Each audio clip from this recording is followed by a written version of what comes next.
Hey YouTube, this is Julian from Repair Auto, and today we're going to be doing a 2-in-1 combo, a radiator and a thermostat housing on a 2013 Chevy Impala. So let's get into it.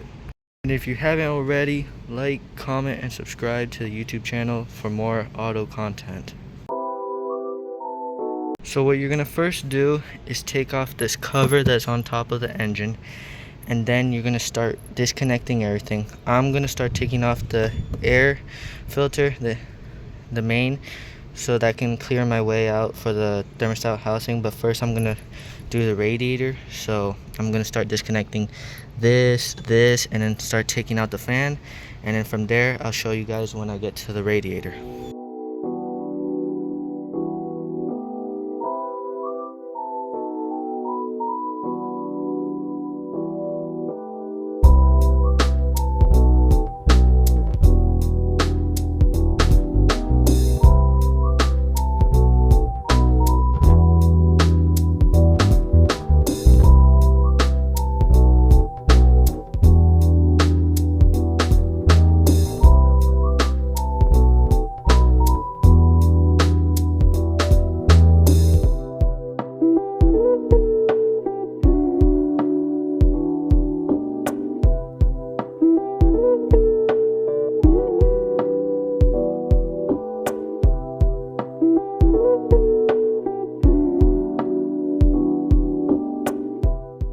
So now that I've taken off everything from on top, like this top engine mount and the covers, now we can see a visible point to where we could take off the fans. At this, notice when I was taking off this engine mount, the top one, you should, I recommend, put something like a brick or a wood in the back, because your engine is going to shift backwards. So you do want to put something there so you're not putting so much force on the car. So now let's continue and take off the fan, and once I'm already down to the radiator, I'll show you guys next.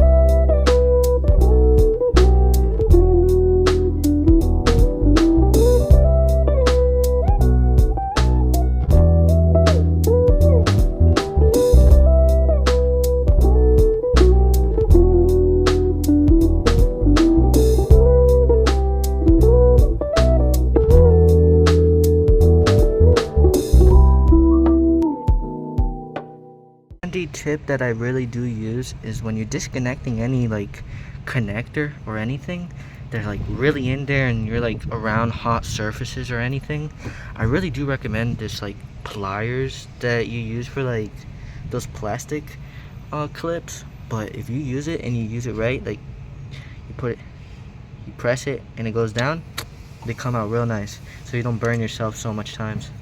So yeah.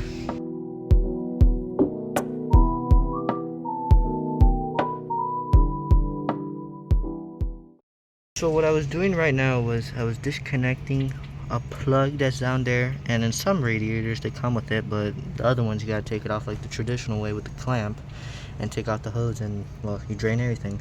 But this radiator, I just noticed it has a plug, and I took it off, and well, it drains your radiator. So I think that's very convenient. One eternity later.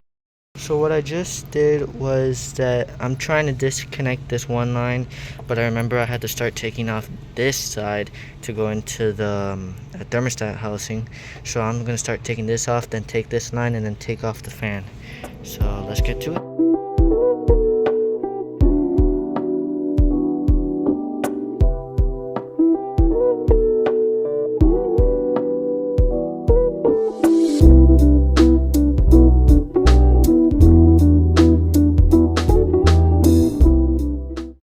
So I'm having a hard time taking out the air filter, the main air intake. because there's something grabbing from underneath. So give me a second and search up on all data and see what's underneath there. So what I just realized was that I don't even need to use all data, but I just put my hand underneath there and there's like a suction cup, little tiny ball, something like this. But if you just put your hand underneath and just yank it a little bit, it just comes right out. So I just disconnected the air intake, and underneath it there's this module that I just pushed out of the way because if you see, there is a hose right here, down right here, and there's a clamp that goes underneath it right around here. You can't really see it, but there's a clamp down there. So what I'm gonna do is try to take off that clamp, take off the last bolts that's down there, and take off the other hose. And once I'm at that point, I'll show you guys how to take out the fan. And the fan just slides out, and the radiator, there's probably 2 more bolts behind the fan, so I'll just take those out and show you guys.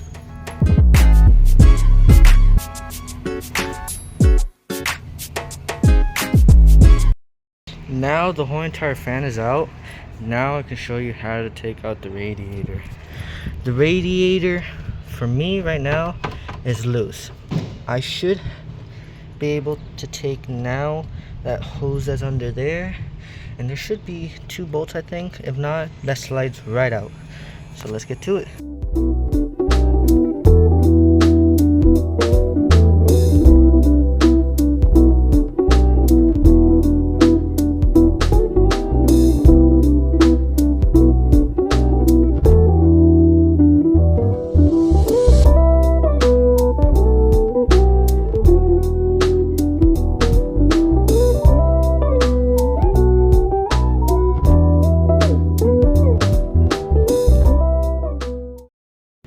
So I'm having quite the trouble to take off that one clamp that's in the bottom, because whoever did a radiator before this in this car, put the clamp all the way downward, so it's facing all the way downward, so my clamp doesn't reach down there. So I'm struggling a little bit.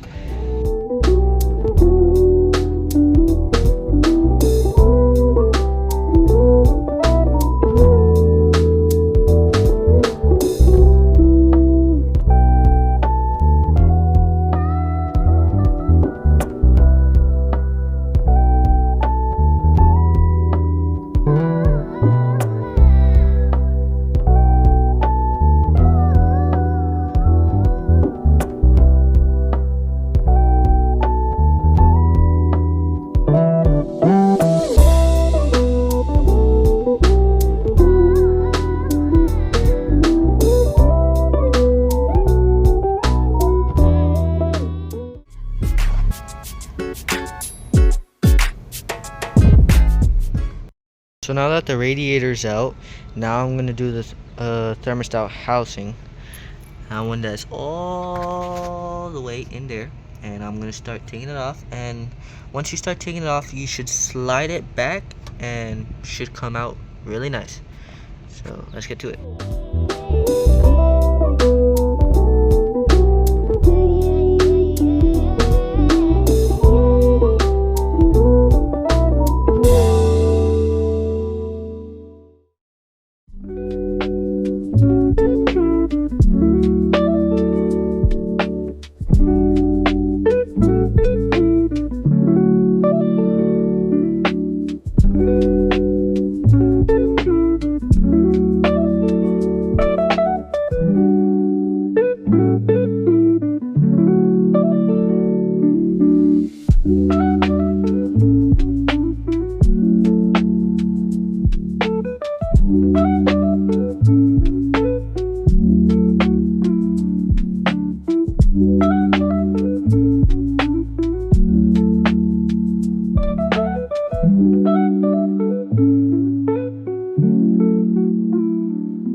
already finished putting in the thermostat housing down there. You could see I already put it, the new one. So now we gotta just connect the hose down here and put in the radiator.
Right here is that I'm tightening this last clamp to the tube that goes into the radiator, because if you can see, I already put the fan and everything with my dad.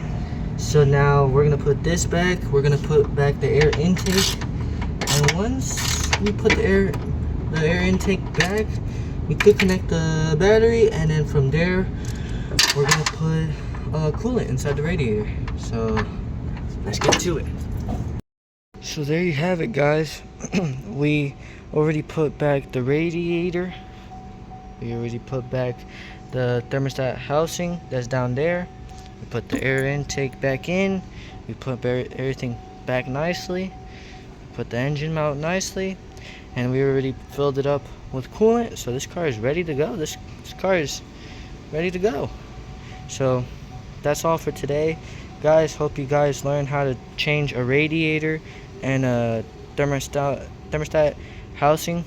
They're pretty easy. It took me about like 3 hours, 4 hours combined with the two parts.